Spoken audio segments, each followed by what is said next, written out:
Escuchamos a Ricardo Foster, escuchamos a Mario Negri y ahora llega el momento de intentar analizar un poco lo que está pasando en el discurso, en este camino que se ha hecho muy largo en esta campaña electoral, que ahora ha sumado un tramo más. Tenemos que vivir unas semanas más para llegar al 22 de noviembre, donde por primera vez los argentinos nos vamos a encontrar en una situación de balotaje y los contrincantes son Daniel Scioli y Mauricio Macri. Pero decía, vamos a intentar analizar lo que está pasando con el discurso en este camino que estamos desandando y para eso hemos invitado al licenciado en Letras y especialista en Ciencias del Lenguaje, Hugo Aguilar. Hugo, muchísimas gracias por estar acá. Por favor, un gusto, como siempre. Hugo, empezando a intentar el análisis, yo veo al menos, no sé si coincidís, dos estrategias. Del lado de Mauricio Macri, una estrategia de prometer mucho sin explicar demasiado, y por el otro lado Scioli en este último tramo, sobre todo, de querer, lo que hablábamos con Foster, de querer diferenciarse del kirchnerismo, pero al mismo tiempo al enfrentarse con Macri termina acercándose. Sí. ¿Coincidís con esto? ¿Cómo lo ves? Sí, a mí me parece que hay un par de estrategias que son bastante distintas, ¿no? Es cierto que las estrategias pasan por lo que se plantea para el futuro, en principio, digamos, porque es una elección.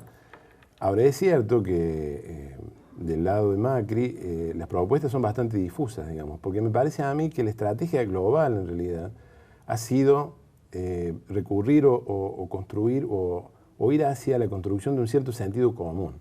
Es decir, un sentido común que no necesita mucho análisis político y que además está al alcance de cualquiera y que además es capaz ese sentido común de volverse casi una piedra, digamos, ante la posibilidad del análisis político. Porque es como plantear dos cosas, algo que se está diciendo afirmativamente y que está recopilando, digamos, lo hecho durante los últimos 12 años, que es el discurso de Scioli, en esa tensión entre, bueno, él no es Cristina Kirchner, él es Scioli, entonces tiene que separarse, me parece, que es lo que está haciendo, pero también tiene que pelear con Macri, como decías vos.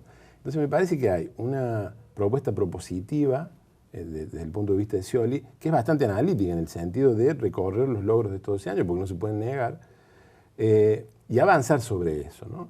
Del otro lado, es más bien el silencio, pero es curioso esto, digamos, porque es una estrategia que tiene que ver con la forma en que el discurso circula en la sociedad. Uno se pregunta siempre, si, bueno, los comunicadores, la gente de letras, hablamos del sentido siempre, ¿no? Posiblemente el libro más importante escrito en Argentina es El servicio social de Verón, que habla del sentido. ¿Del sentido de los significados? Claro, de cómo se construye en la sociedad lo que nosotros entendemos por lo real. Y se construye a partir de representaciones, dice Verón, ¿no? ¿Qué es una representación? Una idea sobre el mundo. Porque nosotros, los humanos, no tenemos una experiencia inmediata del mundo, de todo el mundo. Tenemos una experiencia que está medida por el lenguaje. Y el lenguaje está construido con representaciones, con ideas acerca del mundo.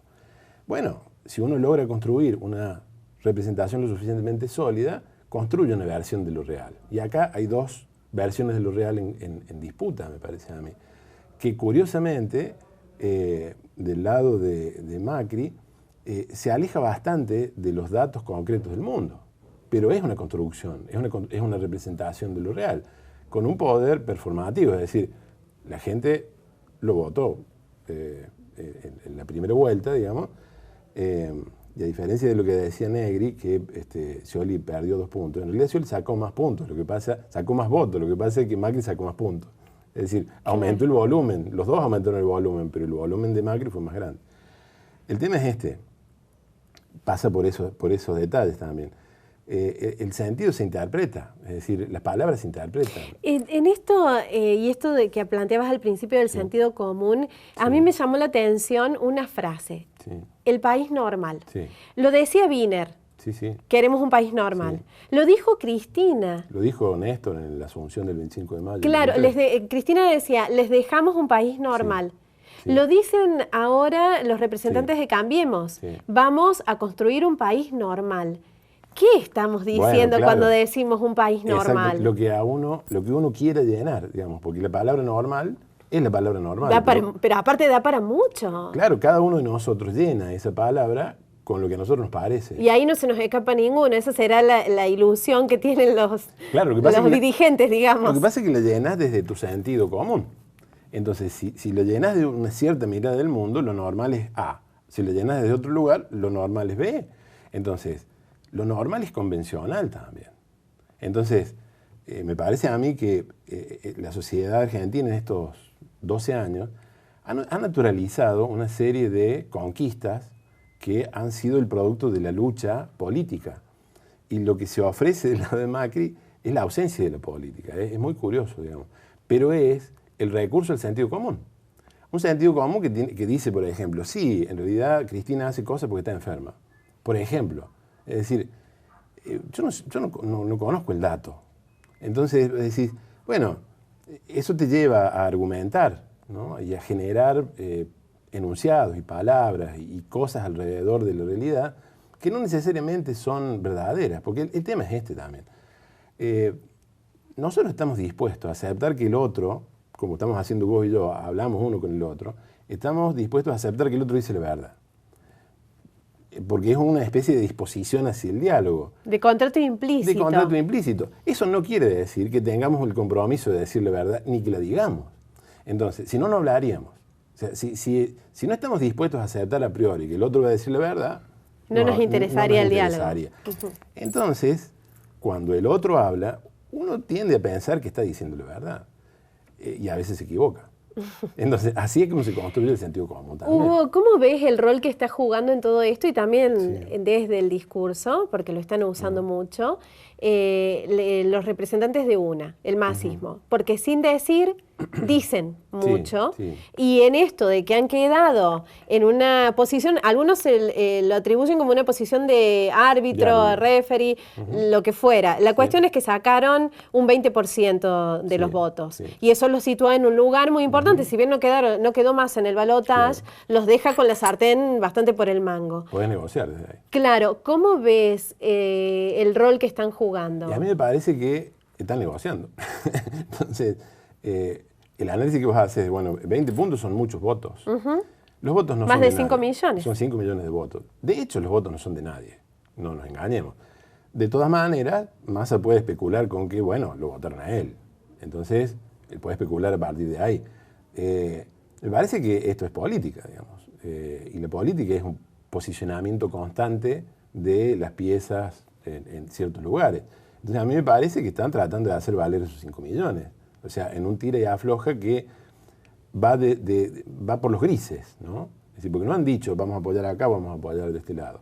Están jugando. No, pero aparte se reparten lo que van diciendo, porque lo escuchás a Felipe Solá y te parece que estuviera más cerca de Scioli. Lo escuchás a José Manuel de la Sota, también te parece que esté más cerca de Scioli, pero Macri dice que ha estado en conversaciones con él.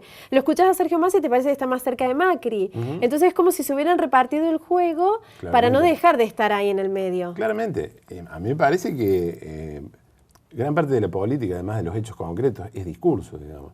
Quizá tendríamos que pensar en que el discurso político es, además de lo que dicen los políticos, lo que se dice públicamente. Todo el discurso público es discurso político. Entonces, esto que están haciendo la gente de Massa son tratativas políticas, pero están mostrándose a la sociedad en una tensión discursiva que, bueno, están tratando de hacer su negocio, es decir, están tratando de posicionarse en algún lugar y hacer valer esos 5 millones de votos.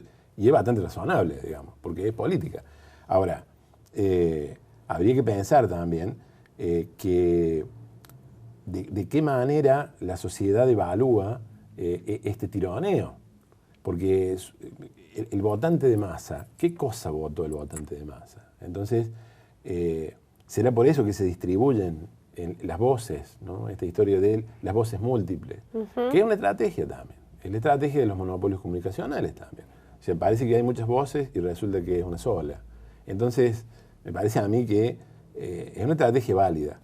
Veremos cómo resulta, digamos. Pero me parece que los dirigentes deberían estar a la altura de las circunstancias. Me parece que no están a la altura de las circunstancias. Me parece que en esta elección se disputan más cosas que posiciones políticas dentro del juego de la política nacional. Me parece que es el destino de todos, me parece a mí. Entonces, lo que uno puede percibir también en lo que dicen, porque uno no los está viendo, no sabe lo que están haciendo, es que también hay dirigentes que no están a la altura de las circunstancias, ¿no? Dentro, fuera de cada una de las líneas, ¿no? Hugo, te invito a hacer una pausa y después vamos a hablar un poquito de cómo está circulando esto en las redes sociales, a nivel mediático y demás. Vamos a una pausa y volvemos en un ratito.